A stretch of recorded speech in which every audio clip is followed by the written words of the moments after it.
Hello over 60s, my name is Freya. I'm an exercise physiologist at BJC Health in Chatswood. Now lately, even just this year, I've had a number of my clients come to me telling me that they're blowing their friends and family away with what they're capable of doing back at home.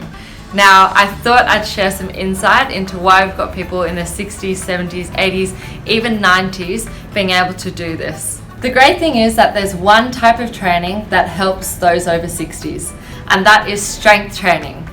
Now there's a thing called sarcopenia that happens from when you're 30 years old onwards, and sarcopenia is the loss of muscle mass and muscle strength.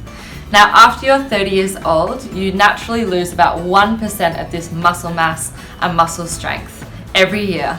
After you're 70 years old, then that accelerates to about a 10 to 15% loss.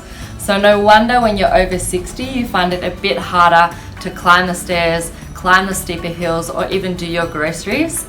But the great thing is that there is this specific type of training, strength training, that can help combat the changes. Often people, when they're over 60 years old, think that they need to slow down and commit to more gentle, easy exercise. This is actually not the case. So with strength training, you can see in the programs that we're running at our clinic that the people over 60 years old are using functional exercise with weights and with resistance to get the best outcomes. All of these programs are tailored to the individual.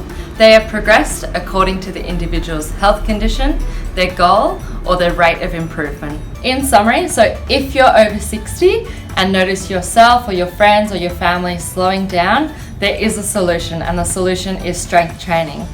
If you're interested in going down this avenue, please contact us at the clinic or get in contact with your local exercise physiologist.